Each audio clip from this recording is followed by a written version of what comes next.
할렐루야. 오늘 말씀 가운데 우리에게 복 주시고 은혜를 베풀어 주실 하나님을 기대하면서 이 시간 함께 말씀을 나누길 원합니다. 오늘 함께 여러분과 은혜를 나누고자 하는 말씀의 제목은 복음의 가치입니다. 여러분, 우리가 어떠한 물건을 산다라고 가정을 해보았을 때 그 물건이 지닌 가치를 알아보는 가장 쉬운 방법이 뭐겠습니까?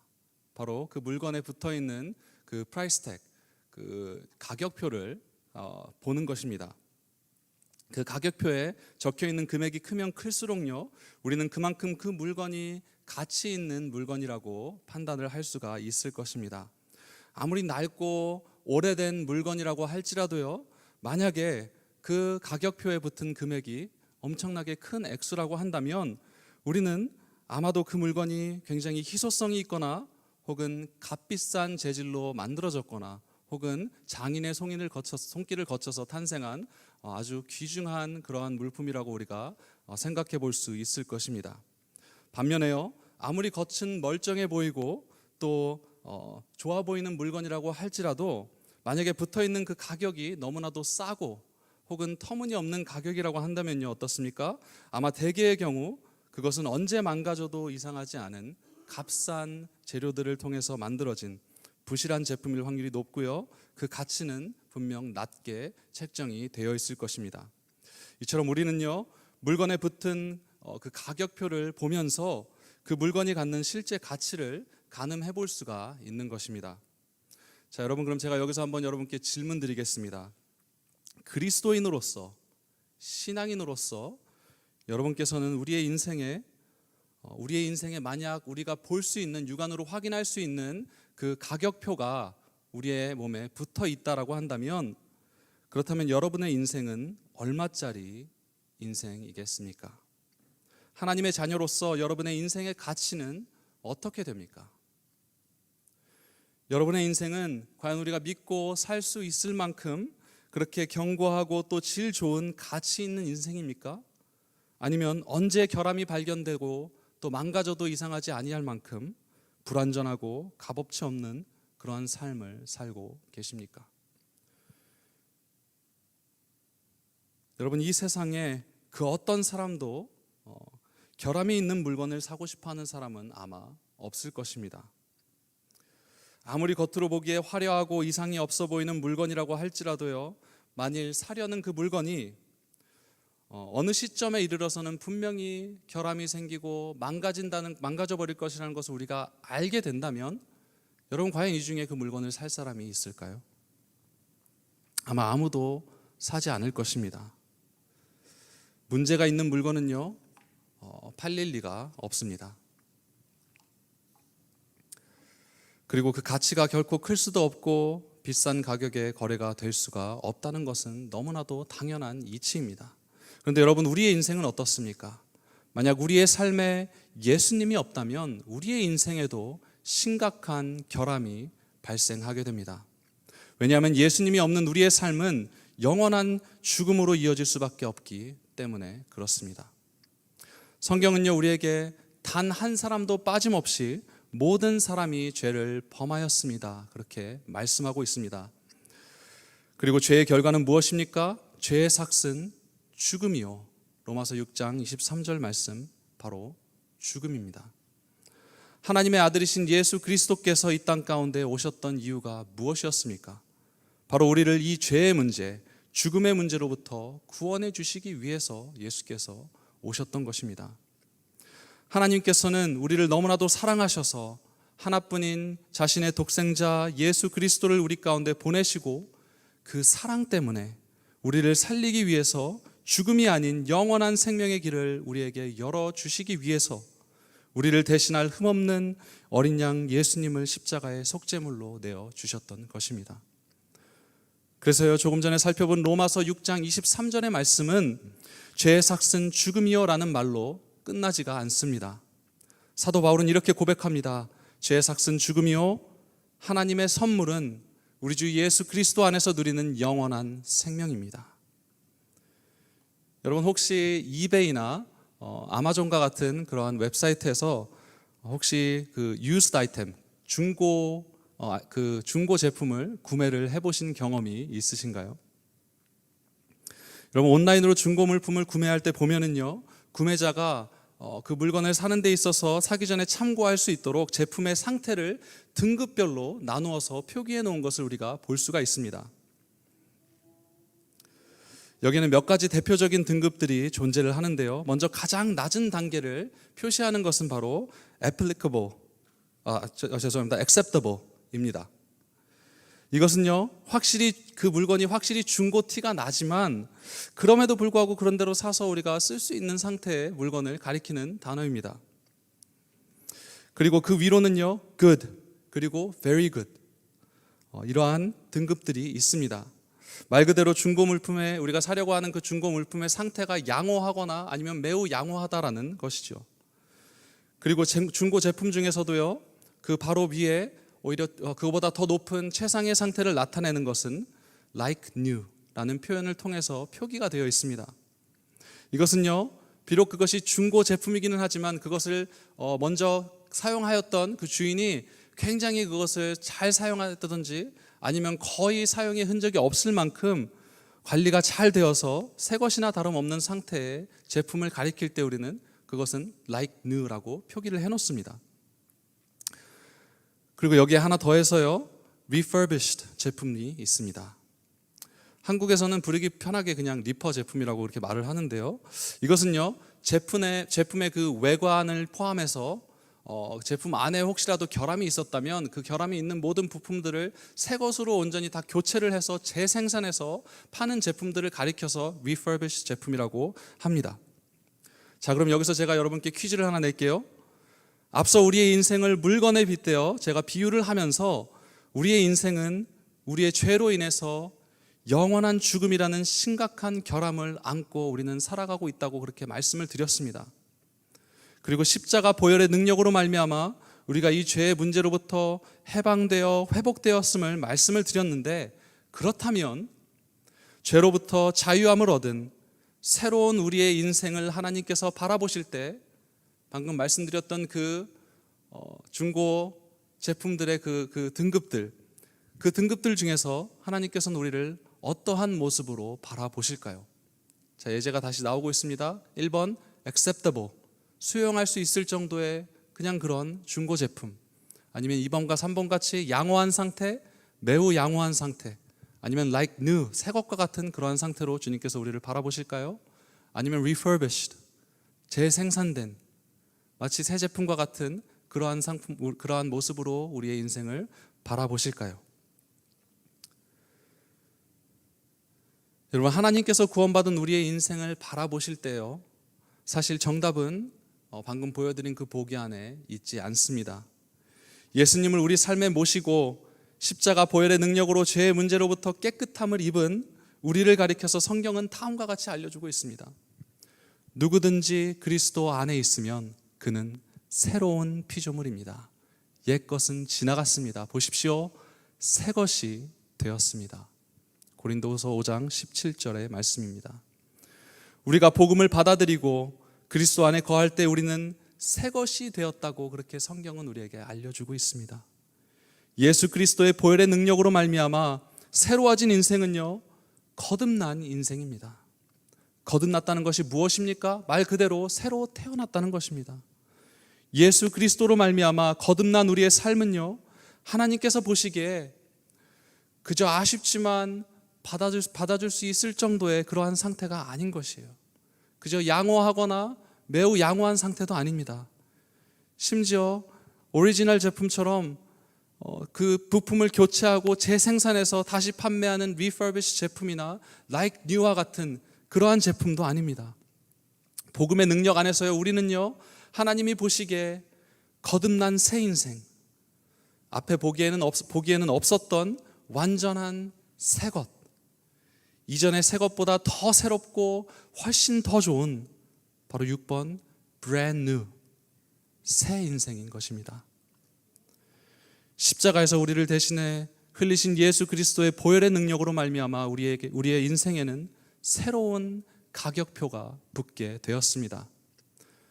그동안 우리의 죄로 인해서 하나님과의 관계로부터 단절되고 영원한 죽음이라는 심각한 결함을 가지고 살아가던 싸구려 인생, 값어치 없는 그 인생에서 우리의 삶은 완전히 변화되어서요, 감히 가격을 매길 수조차 없는 위대한 명품으로 거듭난 인생이 된 것입니다. 여러분, 제가 지금 방금 예수님을 만나 변화된 우리의 인생은 가격을 매길 수가 없다라고 그렇게 말씀을 드렸습니다. 왜 그런지 아세요? 만약 진짜로 아까 말씀드린 것처럼 우리가 가정했던 것처럼 우리가 육안으로 확인할 수 있는 그러한 가격표가 우리의 몸에 붙어 있다라고 한다면, 여러분, 제 생각에는요, 거듭난 우리의 인생에, 우리의 삶 속에 붙어 있는 그 가격표에는 금액을 나타내는 숫자가 붙어 있지 않을 것 같습니다. 아마도요, 거기에 만약에 진짜 그러한 가격표가 붙어 있고 존재를 한다면 거기에는 이러한 내용이 적혀 있을 것 같아요. 예수님의 피, priceless, 가격을 매길 수 없습니다. 제가 작년 7월까지 약 5년이라는 시간 동안 중고등부 사역을 하면서 설교 때마다 또 기회가 있을 때마다 우리 아이들에게 늘 외쳤던 내용이 있습니다. 강조했던 내용이 바로 이것입니다. 여러분 기억하세요? You are worth the blood of Christ. 예수님의 핏값이 바로 여러분의 가치입니다. 제가 5년 동안 했던 그 모든 설교의 내용들을 우리 아이들이 다 잊을지언정 이 사실 하나만큼은 그들이 잊지 않고 기억해 주길 바라면서 그렇게 제가 반복해서 전했던 기억이 납니다. 사랑하는 성도 여러분, 여러분은 비록 10대의 청소년도 아니고 그들보다 훨씬 더 많은 믿음의 훈련과 신앙의 여정을 경험해 오셨겠지만, 하나님 안에서 우리를 새롭게 하고 또 이 험한 세상 가운데 우리가 믿음의 경주를 계속 이어나갈 수 있도록 힘주고 능력을 주는 것은 바로 우리가 예수님 안에서 이 복음의 가치, 우리 인생의 참 가치를 깨달을 때인 것입니다. 우리를 향하신 하나님의 사랑, 예수 그리스도의 보혈의 능력, 예수님의 핏값이 바로 복음의 가치이고 그 복음으로 인해 새로워진 우리의 인생의 가치인 것입니다. 오늘 본문에서 사도 바울이 복음을 부끄러워하지 않았던 이유가 바로 여기에 있는 것입니다. 지금 말씀드리고 있는 이 비유가 조금은 세속적인 비유일지 몰라서 조금 조심스럽기는 하지만, 여러분 솔직한 심정으로요, 중고 제품을 사서 사용한다는 것 때로는 부끄러운 일일 수 있습니다. 아무리 like new, 새 것과 같은 그러한 비슷한 제품이라 할지라도 중고는 중고이기 때문에 그래요. 결코 중고 제품은 새 제품과 똑같이 완벽할 수가 없는 것입니다.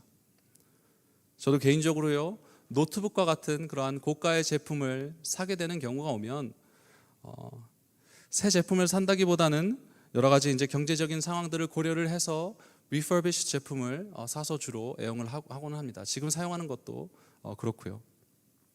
그런데요, 아무리 잘 알아보고 아무리 문제가 없이 잘 사용할 수 있을 법만한 그러한 노트북을 구매를 한다라고 하더라도요, 결국 중고는 중고더라고요.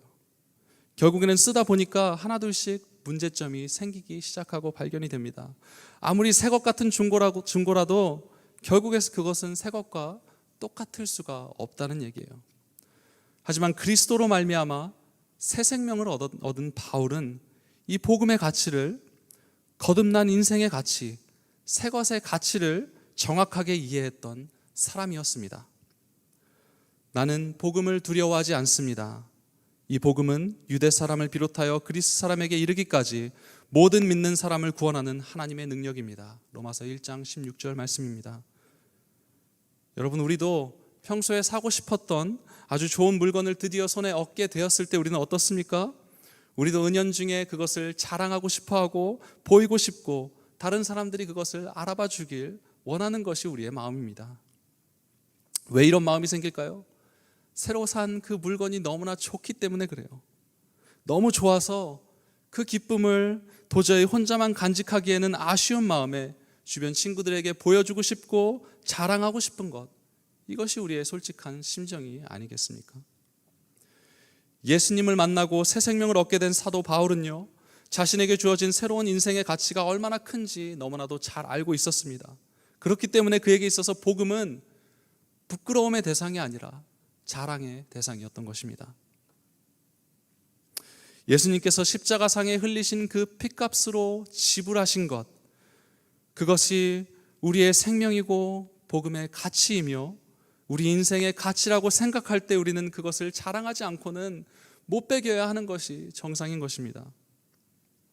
오늘 두 번째 본문 말씀에서요, 예수님께서는 믿는 우리들을 세상의 빛으로 불러주셨습니다.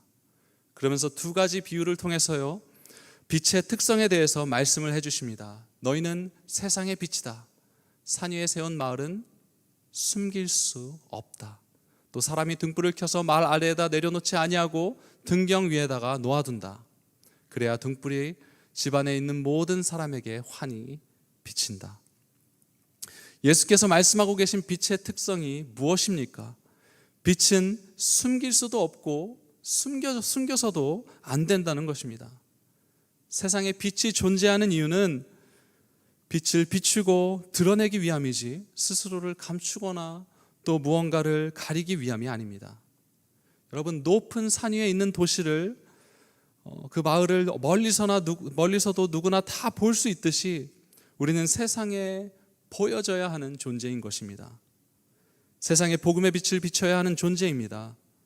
우리가 집안에 불을 밝히는 것은요, 나뿐만 아니라 집안 모든 사람들과 그 빛을 공유하고 그 빛으로 어둠을 이겨내는 도움을 우리가 함께 얻기 위함인 것입니다. 여러분, 한번 상상해 보시기 바랍니다. 우리가 불을 켰는데 그 불을 혹시라도 다른 사람이 보는 것이 두려워서 불빛이 새어나가지 않도록 애써 감추고 가리려고 하는 그 모습을 한번 상상해 보시기 바랍니다. 여러분, 좀 우스꽝스러운 모습이지 않을까요? 하나님께서 우리를 세상의 빛으로 부르실 때 우리에게 원하신 것은 너무나도 명확합니다. 너희 빛을 사람에게 비추어서 그들이 너희의 착한 행실을 보고 하늘에 계신 너희 아버지께 영광을 돌리게 하여라. 너의 빛을 사람에게 비추라고 말씀하십니다. 하나님께 영광을 돌리라고 말씀하고 계십니다. 그런데 우리의 삶은 어떻습니까?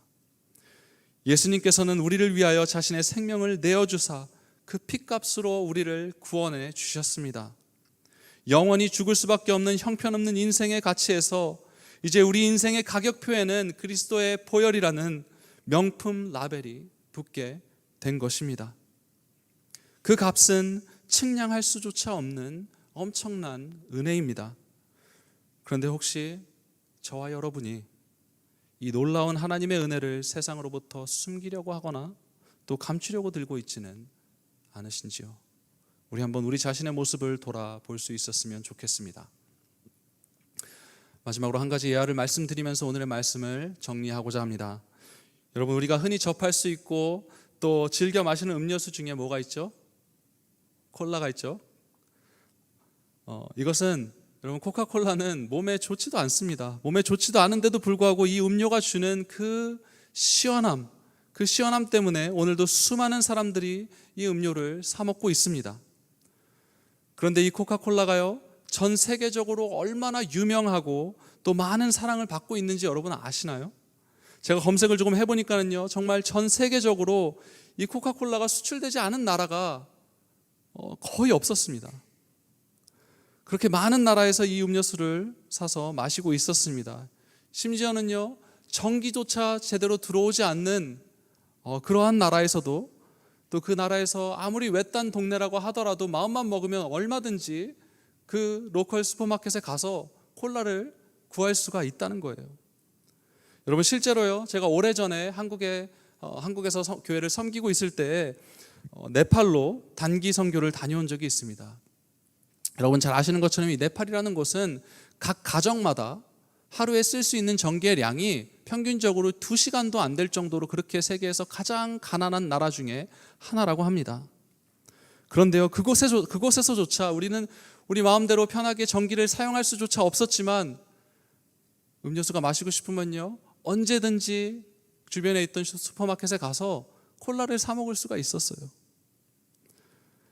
여러분, 코카콜라라는 이 회사가 그들의 제품을 홍보하고 알리기 위해서 또 전파하기 위해서 얼마나 그들이 애를 쓰고 노력하고 있는지 우리는 가늠해 볼 수가 있는 부분입니다. 근데 여러분 한번 생각해 보시기 바랍니다. 코카콜라는요, 아까 제가 말씀드렸던 것처럼 우리 몸에 결코 좋은 식품이 아니에요. 우리의 건강에 좋을 것이 하나도 없는, 오히려 우리의 건강을 해치는 음료입니다. 그것은 유익할 것이 하나도 없는 음료수로서의 그 가치만 따지고 보면 값어치가 거의 없는 그러한 음료수입니다. 반면에요, 우리가 받은 복음의 가치는 어떻습니까? 복음의 가치는 그리스도의 피라고 말씀을 드렸습니다. 그리스도의 보혈은 단순히 우리에게 유익한 수준이 아니라 우리에게 영생을 가져다 주는, 인간의 언어로는 다 표현할 수조차 없는 엄청난 가치를 지니고 있다는 사실을 저와 여러분이 기억하시길 원합니다. 그렇다면 어떻게 해야 하겠습니까? 이런 엄청난 가치를 우리가 지니고 있다면 우리는 어떻게 해야 할까요? 우리도 바울처럼 우리에게 주어진 이 귀한 복음을 부끄러워하지 않는 가운데 열심으로 이 복음을 전하기에 힘쓸 수 있어야 하는 것입니다. 빛으로 오신 예수님께서 오늘도 우리를 빛으로 부르고 계십니다. 물론 우리가 빛으로 부르심을 입었다는 사실은 우리가 이 세상에서 살아가는 데 있어서 그 어떠한 고통으로부터 우리가 자유롭고 또 늘 평안한 삶만을 살 수 있다고 약속하지는 않습니다. 왜냐하면 우리에 앞서서 빛으로 오셨던 분이 누구셨죠? 우리에 앞서서 참 빛으로 오셨던 분은 바로 예수님이십니다. 그런데 그 예수님께서도, 빛으로 오신 그 예수님께서 세상 가운데 미움받고 고통받고 버림을 받으셨다는 사실을 우리는 기억할 수 있어야 합니다. 무엇 때문에요?